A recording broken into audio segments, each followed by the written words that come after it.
पटकभन्दा बिहानै आफ्नै अगाडि बुबाले हजुरबुबाको घाँटी थिचेर हत्या गरे, त्यो पनि 2000का लागि। दर्शकबिन यसैबारे पछिल्लो समयको नयाँ अपडेट समाचार ल्याएर तपाईहरूमाझ उपस्थित भइसकेका छौँ। यस समाचारलाई अन्तिमसम्म हेर्नुहोला, साथै सम्पूर्ण नेपालीमाझ पुर्याउन सक्दो शेयर गरी सबैसम्म पुर्याउनुहोला। यदि हाम्रो च्यानललाई अहिलेसम्म सब्स्क्राइब गर्नु भएको छैन भने सब्स्क्राइब गर्नुहोला र हामीसँग जोडिनुहोला। मोरङको बेलबारीमा एक छोराले आफ्नै बाउको हत्या गरेको आरोप लागेको छ।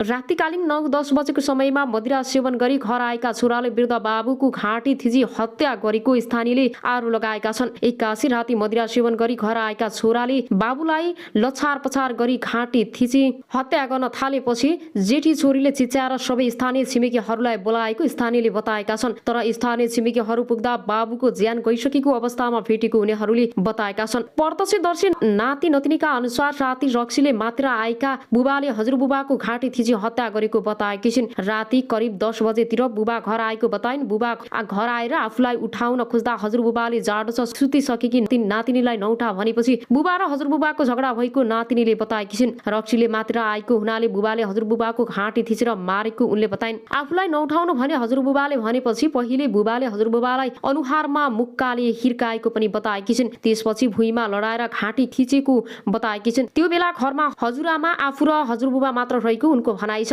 त्यही बेला बुबा आएर हजुरबुबाको हत्या गरेको उनले आरोप लगाएका छन् र आफूले हजुरबुबाको घाँटी थिचेको देखेपछि चिच्चाएको भए तापनि नजिकै घरमा विवाह भएको र त्यहाँ गीत बजेकाले कसैले नसुनेको उनको भनाइ छ। नजिकै रहेको बिहे घरमा सबैजना गएको र त्यहाँ बुफर निकै ठुलो साउन्डमा बजेकाले कसैले नसुनेको उनको भनाइ छ। त्यसपछि आफूले बोलाउन भनी अर्को घरमा गएको गंगाले बताइन्। आफूले अरूलाई बोलाएर ल्याउँदासम्म हजुरबुबाको मृत्यु भइसकेको उनको भनाइ छ। आफू फर्केर घर गएपछि भुइँमा लडेर हजुरबुबालाई उठाउन बुबाले खाडमा राखेको बताएकी छिन्। अहिले आरोपितलाई प्रहरले पक्राउ गरी अनुसन्धान गरिरहेको जनाएको छ। केही दिन अघि दुई बाबु आमाले आफ्नो वृद्ध भत्ता बापतको रकम लिएर आएको स्थानीयहरू बताउँछन्। त्यही वृद्धको 2000 रुपियाँ छोरालाई मल किनेर ल्याउनका लागि बुबाले दिएका थिए, तर छोराले मल किनेर घर ल्याउनुको सट्टा उता पैसाले मदिरा सेवन गरी जता भावी बोल्दै हिँड्ने हो, हल्ला गर्ने हो जस्ता काम गरेर अन्य स्थानीय छिमेकीहरूलाई पनि तनाव दिएको उनीहरूले बताएका छन्। गाउँमा विवाह भएकाले सबै स्थानीयहरू त्यही विवाहमा भएको अवस्थामा अन्दाजी 35-36 वर्षीय छोराले मदिरा सेवन गरी घरमा आएर बाबुको हत्या गरेको उनीहरूको भनाइ छ।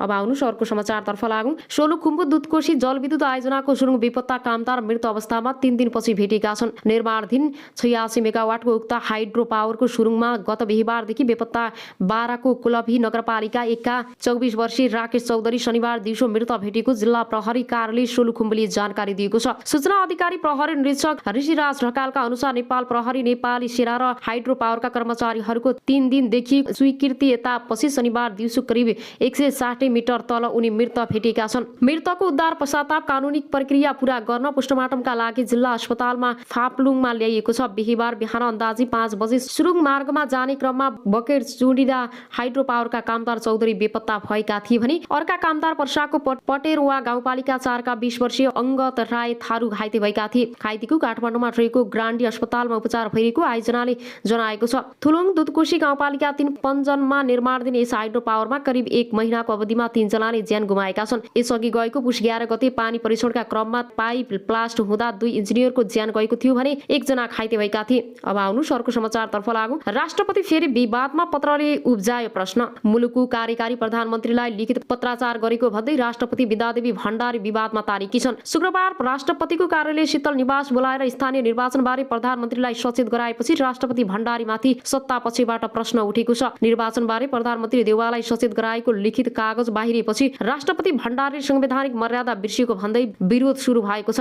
सत्तारूढ दलका नेताहरूले राष्ट्रपतिको भूमिका सन्देहपूर्ण भएको टिप्पणी गरेका छन्। राज्य सञ्चारबारे राष्ट्रपति र प्रधानमन्त्री बीच भेटघाट हुनु स्वाभाविक मानिन्छ, तर राष्ट्रपतिले प्रधानमन्त्रीलाई आशंका मिश्रित पत्र पठाएपछि तरंग पैदा भयो। सत्तासीन कांग्रेसका महामन्त्री गगन थापाका अनुसार राष्ट्रपतिले कुनै विषय छ भने भेटघाटमा प्रधानमन्त्रीलाई सोध्नु पर्ने थियो। स्थानीय चुनावबारे तयारी के छ, कसरी सोध्नु भएको छ, के सोध्नु भएको छ भनी सोध्नु पर्थ्यो। थापाले भने त्यसपछि प्रधानमन्त्रीको ब्रिफिङका आधारमा राष्ट्रपतिको प्रक्रिया आउनु पर्ने थियो। राष्ट्रपति भण्डारीले भने देउबासँगको भेटमा कसैको पत्र बोकेर बसेको जस्तो व्यवहार देखाइन्। प्रधानमन्त्री देउबा शीतल निवास पुग्दा राष्ट्रपति भण्डारी पत्र बोकेर बसेकी थिइन्। महामन्त्री थापाले भने त्यो ठाउँको पत्र नै होइन, सिधा कुरा त्यो नेकपा एमालेको भाषण राष्ट्रपतिले थमाएको पत्र थियो। थापाका अनुसार हाम्रो जस्तो संवैधानिक राष्ट्रपति भएको देशमा उनीहरूको अभ्यासबाट नजिर स्थापित हुँदै जान्छ। अस्ति प्रधानमन्त्री केपी शर्मा ओलीले पटक पटक संसद विघटन गर्दा उहाँले अवलम्बन गर्नुभएको उपाय राष्ट्रपति कार्यालयको गर्नुभएको दुरुपयोग जाहेर छ।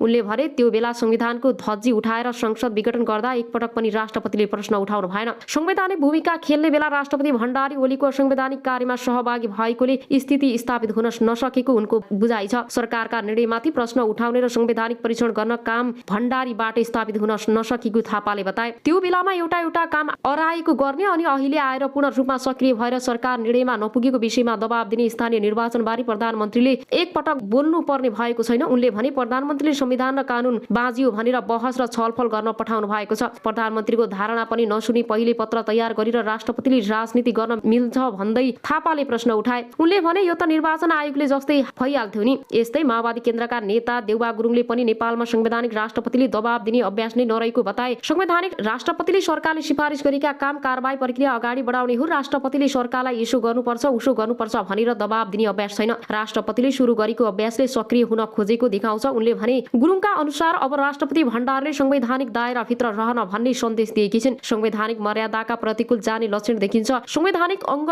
संवैधानिक तोकीको क्षेत्राधिकारभित्र रहनुपर्छ। उनले भने संवैधानिक अङ्गहरू संविधान उल्लङ्घन गर्न उद्धत हुनु हुँदैन, नभई संविधान विफल हुन्छ। संविधान विफल पारेर संकटकाल आकर्षित गराउने अभियानमा राष्ट्रपति लागि परेको उनको भनाइ छ। संविधान उल्लङ्घन गर्ने अभियानमा निर्वाचन आयोग र राष्ट्रपति संलग्न हुनुभएको छ। गुरुङले भने नेकपा एमालेको संविधान विरोधी अभियानमा राष्ट्रपति सम्मेलन हुनुभयो, यो दुर्भाग्यपूर्ण छ। यस्तै कांग्रेसका नेता नारायण प्रसाद एनपी साउदले राष्ट्रपति भण्डारी आवश्यक विवादमा मुछिएको बताए। गत निर्वाचन बाहेक नेपाल र विदेशमा पनि पहिला संघीय र त्यसपछि प्रदेश र स्थानीय निर्वाचन हुने परम्परा छ। पहिला संघीय निर्वाचन गरेर देशमा एकरूपता स्थापना गर्न खोजेका हौं, साउदले रातोपाटीसँग भने, तर यसलाई लिएर यस्तो राजनीति गर्ने काम भएको छ। संवैधानिक जवाबदेहितामा बसेका जिम्मेवारी व्यक्ति राष्ट्रपति विद्यादेवी भण्डारी आवश्यकता अनावश्यक विवादमा मुछिनु भएको छ। सरकार निर्वाचनको पक्षमा छैन भन्ने सन्देश दिने गरी निर्वाचन आयोग र राष्ट्रपतिबाट व्यक्तबाजी भएको उनको आरोप छ। उनले भने निर्वाचन आयोग र राष्ट्रपतिबाट संस्था व्यक्तव्यबाजी गरिरहेको छ। हामी निर्वाचनमा जान नचाहेको सन्देश दिन खोजिरहेको छ, यो गलत हो। वरिष्ठ अधिवक्ता तथा कानूनविद राधेश्याम अधिकारीले भने सरकारलाई सुझाव प्रासर्म र सचेत गराउने राष्ट्रपतिसँग संवैधानिक। अब आउनु अर्को समाचारतर्फ लागौँ। आमाको खुसीका लागि सौतेली बुबाको शुक्रकिटबाट गर्भधारण गराएर बच्चा जन्माएकी थिइन्। आमाका लागि स्वस्थ छोरी जन्माइदिएपछि उनले त्यो बच्चा आमालाई सुम्पिएकी छिन्। सुरुमा त परिवारले त्यस प्रकारको जन्मेको बच्चा ग्रहण गर्न अन्कनाए। कुरा बुझाइसँगै बच्चीलाई अपनाउन सबै राजी भए। आफैले जन्माइदिएको आफ्नो आमा त सौतेलीको बुबाको छोरीलाई आफूले बहिनी मानेर माया गर्ने होली बताउँछिन् एजेन्सी। हातमा यस्ता रेखा हुनुको वैवाहिक जीवनमा हुन्छ समस्या। अब आउनु अर्को समाचारतर्फ लागौँ। माओवादी अध्यक्ष दाहाल र सिमिपिका विदेश विभाग प्रमुख सोङबीच भर्चुअल वार्ता भएको छ। नेकपा माओवादी केन्द्रका पुष्पकमल दाहाल र चिनिया कम्युनिस्ट पार्टी सिसिपीका विदेशी विभाग प्रमुख सोङ ताओबीच भर्चुअल कुराकानी भएको छ। नेपालमा अमेरिकी सहयोग परियोजना मिलेनियम च्यालेन्ज कार्पोरेट एमसीसी संसदबाट अनुमोदन गर्न फुल हाउसमा पेश गर्न वा नगर्ने भन्दै सत्ता गठबन्धनभित्र चर्चा भइरहेकै बेलामा माघ 15 गते पूर्व प्रधानमन्त्री समेत रहेका दाहाल र सोङबीच भएको भर्चुअल कुराकानीलाई अर्थपूर्ण रूपमा लिएको छ। सोङले आफ्नो विदेश विभागको टोलीसहित कुराकानी गरेका थिए भने दाहालले भने कोठामा एक्लै बसेर कुराकानी गरेका हुन्। यस वार्ताको विषयमा दाहालले आफ्ना सचिवालयका पदाधिकारीहरूलाई समेत आइतबार बेलुकासम्म जानकारी दिएका छैनन्। त्यसै कारणले सिसिपीको विदेशी विभागले वार्ताबारे सार्वजनिक गरेपछि मात्र सूचना बाहिर आएको हो। सिसिपीको अन्तर्राष्ट्रिय विभागबाट प्राप्त सूचना अनुसार सोङले दाहाललाई अध्यक्षमा फेरि निर्वाचित भएकोमा बधाई दिएका थिए। 8औं महाधिवेशनमा दाहाल पुनः अध्यक्षमा निर्वाचित भएका हुन्। सोङले वार्ताका क्रममा चीन र नेपाल हिमाल नदीले जोडिएका मित्रता, छिमेकी र साझा भविष्यका विकासका साझेदार भएको उल्लेख गरेका छन्। सिसिपी विदेश विभागका प्रमुखलाई धेरै महत्त्वपूर्ण व्यक्तिका रूपमा दिइन्छ। चीनको विदेशी नीति नै सिसिपीको केन्द्रीय समितिले निर्माण गर्ने भएकाले त्यसमा विदेश विभागको महत्त्वपूर्ण भूमिका हुन्छ। साथै विदेश विभाग प्रमुख सोङ नेपाल मामिलामा जानकार समेत मानिन्छन्। यसैगरी राष्ट्रपति तथा महासचिव सी जिङपिङले सन् 2019 को अक्टोबरमा नेपालको ऐतिहासिक भ्रमण गरेको तथा दुई पछिल्लो विकास र समृद्धिका लागि चीन र नेपाल बीचको मित्रता र मित्रताको रणनीति साझेदारीको स्थापनाको घोषणा गरेको पनि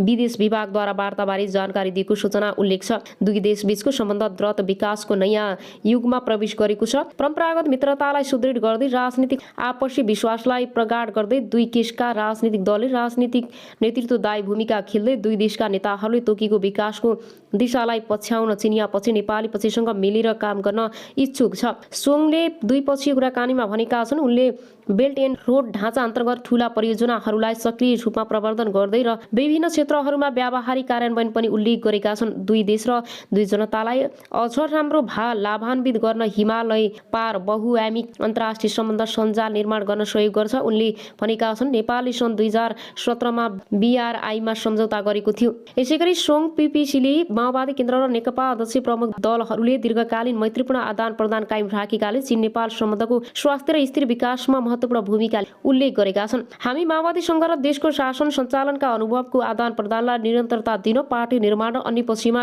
सहकार्यलाई सुदृढ गर्न तथा चीन नेपालको विकासमा थप योगदान दिन इच्छुक छौँ। उनले भनेका छन्। सोङले दाहाललाई बेइजिङमा हुन लागेको